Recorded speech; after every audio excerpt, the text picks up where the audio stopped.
Hello students, welcome to Vedashri academy.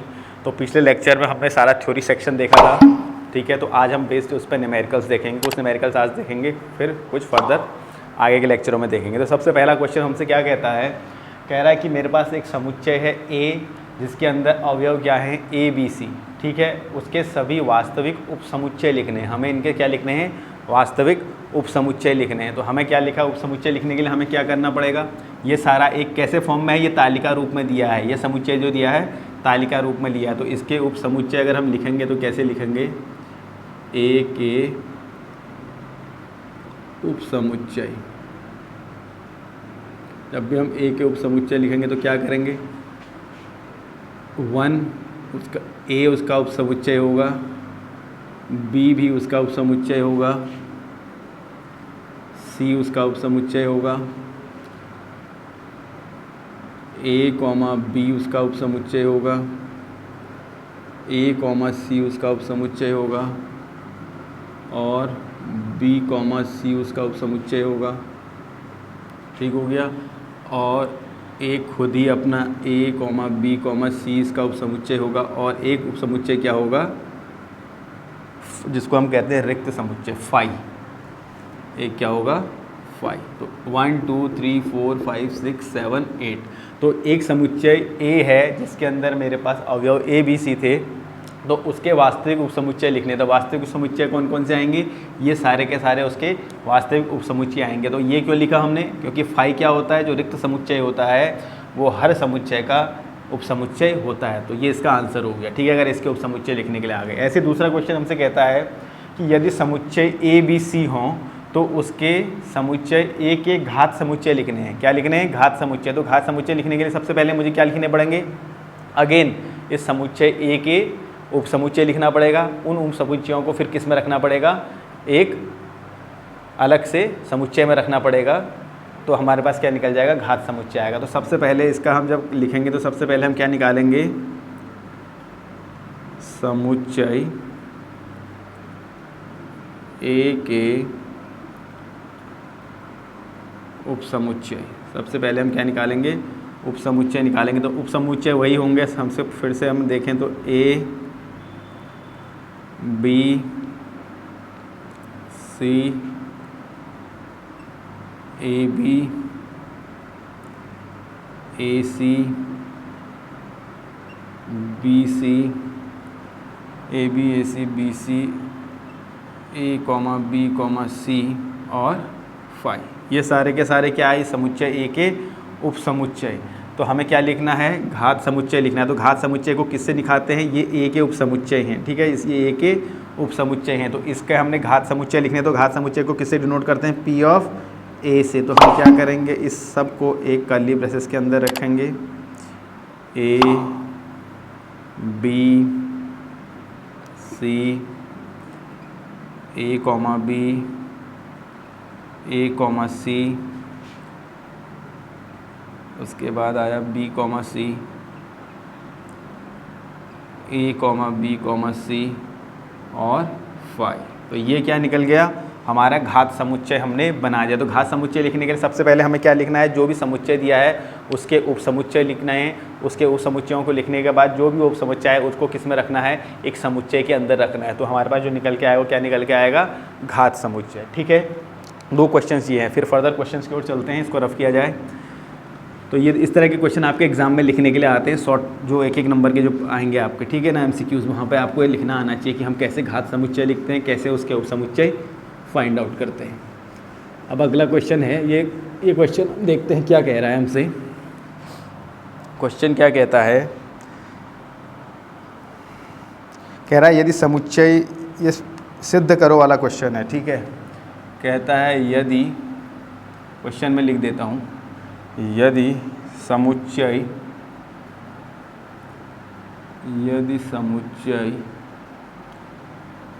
ए के अवयवों की संख्या, समुच्चय ए के अवयवों की संख्या n है, तो सिद्ध कीजिए कि, तो सिद्ध कीजिए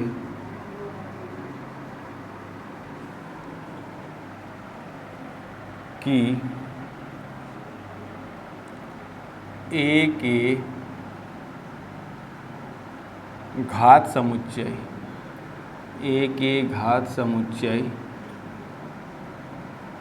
P ऑफ A के अवयवों की संख्या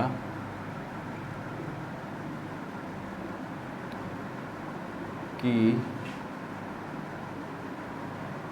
संख्या 2 की पावर n होगी।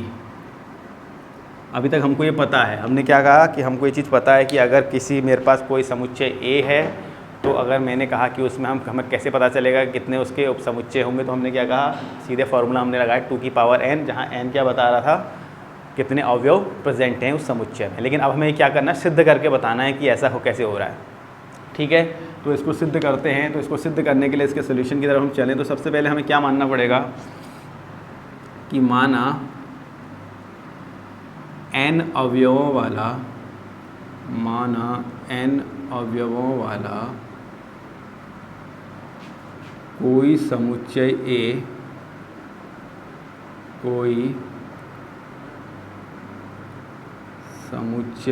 A निम्नलिखित है। ठीक है, हमने कोई भी जनरल एक समुच्चय जिसमें n अवयव है मान लिया, उसको नाम दे दिया निम्नलिखित है। ठीक है, तो वो A मैंने क्या मान लिया, वो A जो मेरे पास आया वो आया A1, A2, A3, A4, A5, ऐसे ही ये चलते रहेगा कहाँ तक, AN तक। तो हमने पहली चीज़ क्या एज्यूम कर दी कि मेरे पास एक समुच्चय A है जिसके अंदर n अवयव हैं, तो वो मैंने n अवयव मान लिए। ठीक है, अब मुझसे क्या कह रहा है कि हमें सिद्ध क्या करना है कि घात समुच्चय के अवयवों की संख्या। तो हमें बेसिकली क्या निकालना है, हमें घात समुच्चय निकालना है। अगर घात समुच्चय पता चल जाएगा तो उसके अवयवों की संख्या हम आराम से निकाल सकते हैं। तो हम क्या लिखते हैं, तो इससे बनने वाले, तो n अवयवों से बनने वाले सभी पहले हमें उपसमुच्चय निकालने पड़ेंगे। सभी उपसमुच्चयों की बनने वाले सभी उपसमुच्चयों की संख्या निर्धारित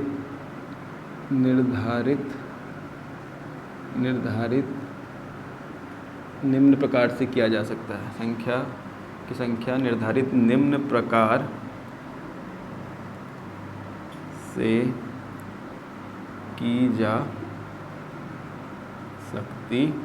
ठीक है, स्टेप बाय स्टेप हम ऐसे ही चलेंगे इसमें। तो अब मुझे क्या निकालना है, कैसे कैसे हम कर सकते हैं। तो सबसे पहले देखो, अगर मैं इसके उपसमुच्चय लिखूंगा कोई n वाला, तो मेरे पास सबसे पहले एक एक वाला एलिमेंट आएगा, ये इसका इंडिविजुअल उपसमुच्चय होगा, ये होगा। तो सबसे पहला मैं क्या मानूंगा,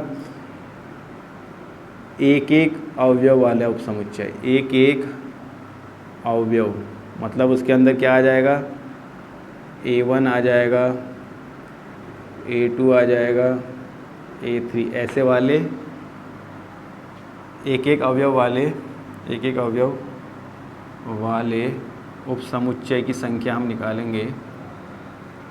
उपसमुच्चय की संख्या कितनी हो जाएगी, तो हमको ये कैसे पता चलेगा, हमने क्रमचय संचय पढ़ा है, मतलब हमारे पास n चीज़ें हैं, n में से मुझे एक एक वाले को उठाना है। तो तरीका कितना हो जाएगा, NC1, जब एक एक अवयव वाले उपसमुच्चय बनाऊंगा। ऐसे ही क्या लिखूंगा, दो दो अवयव वाले, दो दो अवयव में मेरे पास क्या क्या आएंगे, A1, A2 आ जाएगा, उसके बाद A1, A3 आ जाएगा, ऐसे ही क्या कह सकते हैं, A2, A3 आ जाएगा। ये सारे आ जाएंगे ऐसे वाले उपसमुच्चय की संख्या, इसको क्या लिख सकते हैं, NC2। ऐसे ही तीन तीन अवयव वाले भी ले सकते हैं, तीन तीन अवयव वाले, तीन तीन में आ जाएगा A1, A2, A3, और आप ले लो A1, A2, A4 वाले उपसमुच्चय की संख्या कितनी हो जाएगी, n में से 3 लेना है। ठीक हो गया। तो ऐसे ही मेरे पास कैसे बनेंगे, ऐसी n का है तो ऐसी n बनेंगे, तो n अवयव वाले उपसमुच्चयों की संख्या कितनी हो जाएगी, n अवयवों वाले उपसमुच्चय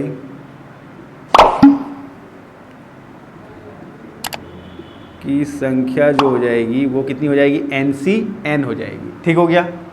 अब हमें क्या देखना है, जब भी हम उपसमुच्चय की बात कर रहे हैं तो हमने क्या कहा, फाई, हमेशा हर समुच्चय का उपसमुच्चय होता है। तो यहाँ पर हम एक स्टेटमेंट लिखेंगे कि फाई, जिसको हम क्या बोलते हैं, रिक्त समुच्चय, फाई रिक्त समुच्चय प्रत्येक समुच्चय का उपसमुच्चय होता है, प्रत्येक समुच्चय का उपसमुच्चय होता है। इस प्रकार हम कह सकते हैं, इस प्रकार हम कह सकते हैं कि फाई समुच्चय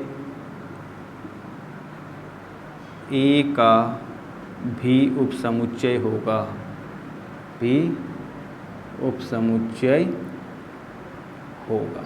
ठीक हो गया। इसको आपने नोट कर लिया है, इसको मैं रफ करता हूँ, इससे आगे हम फिर करेंगे। ठीक है। तो फाई भी हमने एक ले लिया कि इस n अवयव वाले समुच्चय का एक उपसमुच्चय होगा। तो इसको मैं यहाँ से इतना रफ कर देता हूँ, फिर इसको आगे फर्दर कंटिन्यू करते हैं।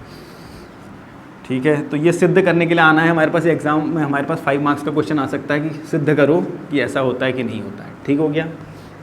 तो अब हमने ये सब चीज़ कर दी है, तो अब हमें क्या करना है, तो कुल उपसमुच्चयों की संख्या कितनी हो जाएगी, कुल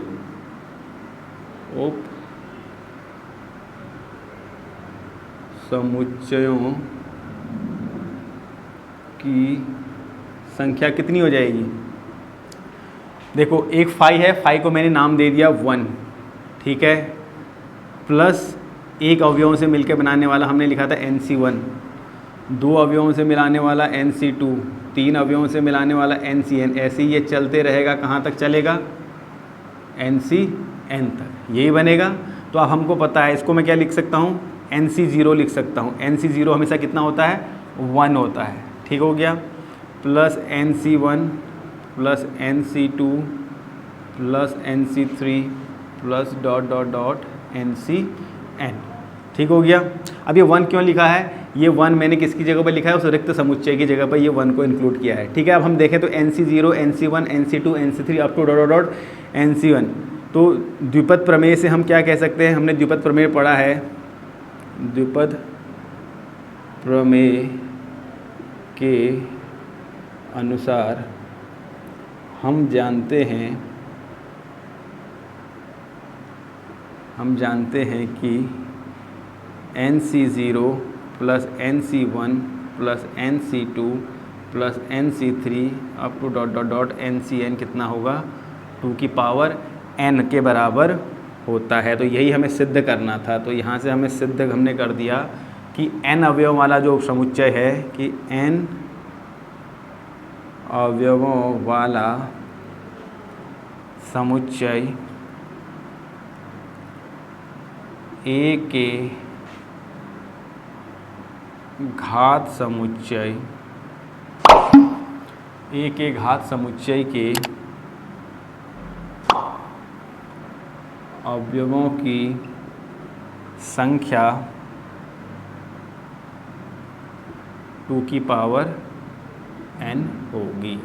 ठीक है। तो ये 5 नंबर का क्वेश्चन है, तो हमें ऐसे इसको सॉल्व करना है। ठीक है। तो बच्चों आज इसको आप देखो ध्यान से, आगे के लेक्चर में फिर हम इससे बेस्ड और क्वेश्चंस करेंगे, काफ़ी सारे यूनियन इंटरसेक्शन जितने भी हैं, तो इसको आप ध्यान से देखना। ये बड़ा अच्छा क्वेश्चन है, आपके एग्जाम में आ सकता है। तो आज के लेक्चर में इतना ही, फिर मिलते हैं नेक्स्ट वीडियो में कुछ क्वेश्चंस के साथ।